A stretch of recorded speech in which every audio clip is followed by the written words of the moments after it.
AARP. These are the guys who are supposed to protect senior citizens, obviously protect Social Security and Medicare. They were thinking of throwing their own members under a bus earlier. There was a big story about that. We covered it here. There was a big brouhaha, and the board got mad at their John Rother, who was their policy chief, because he was saying that he was open to a grand bargain where they would cut Social Security totally needlessly. Now, the excuses are back, and AARP throwing their members under a bus is also back. They're doing a secret meeting. I love this part of it. They're doing public meetings throughout the country called You've Earned a Say and We're Listening, okay? They're doing a listening tour like Hillary Clinton used to, okay? Meanwhile, in Washington, they've sent out a secret letter for a, quote, relaxed and robust evening of salon-style conversation. Ay, ay, ay. And they've invited Republicans and sellout Democrats to come talk about how to cut Social Security and Medicare as part of the grand bargain. I told you the grand bargain is back. It's back, it's back, it's back. Now here's what I love. The list of people that are going. Harold Ford Jr., like among the top 2 sellout Democrats in the country. J.C. Watts, who's one of the top advisors to Newt Gingrich. Tom Daschle, another giant lobbyist and connected to every kind of company you can imagine, right? There's hardly a Democrat in the country who's more connected to lobbying than Tom Daschle. Former Michigan Governor Engler, who's of course a Republican, and then it gets better, U.S. Chamber of Commerce President Donahue. Okay, so all the guys who can't wait to carve up Social Security, and the AARP, that's supposed to be the #1 group looking out for Social Security, is inviting them in the House to talk about, in a relaxed setting, about how they can screw over all the senior citizens in this country. Yeah, any organization can be corrupted, right? But the good thing about this whole AARP thing is, in the past, when they were willing and ready to cut Social Security, people criticized them, right? And I remember the criticism made them back off, and they said, okay, fine, we're not gonna compromise on this at all.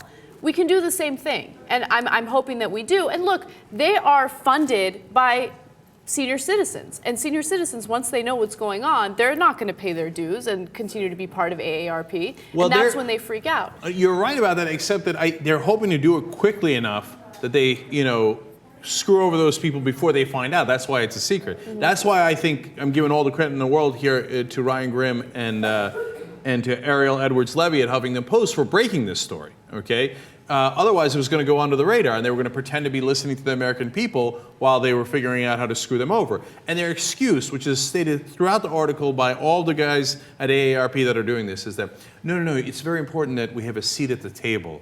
So we have to be open to changes because we know that they're going to change Social Security and Medicare. So we have to work with them in making those changes. Otherwise, we won't have a seat at the table. No, if you fought them, you would win. The 84% of Americans don't want to cut Social Security under any circumstances. That's not senior citizens. That's all Americans. If you fought, you would easily win. But they don't want to fight. They want to do what everybody in Washington does. Oh, no, we have to cut Social Security. One last thing about this, because this gives you a great sense of how disingenuous they are. Because if you're having a conversation about Medicare, it's a messy conversation, and it's fair to say, hey, you know what, it's got some serious structural issues in terms of finance and payments, et cetera, and you can have that conversation, and it's not a dishonest one, okay?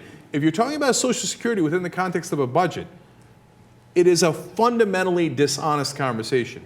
Social Security is funded by itself. It is solvent for the next 37 years. After that, it's still, at the worst case scenario, pays 75% of the benefits you're supposed to get, and that could easily be fixed. If you increase the payroll tax, the people who pay payroll tax from $106,000 to about at most $250,000, problem solved. It doesn't have anything to do with the rest of the budget. It's like an insurance program we pay into and we get back. The only reason they want to make it part of the rest of the budget is so they can steal from it, okay? And I'm not being that's not an exaggeration. Like raising the retirement age from 65 to 70 takes $60,000 out of the pockets of every average American who is going to get Social Security. And they take that $60,000 and they use it for other parts of the budget, like tax cuts for the rich, defense spending, et cetera. So this is a highway robbery. And the people who are supposed to be the security guards protecting you at the AARP are the ones who are opening the door for the robbers while pretending to be on your side. We'll see what the result is, and I hope that their membership is rightfully enraged at what they're doing.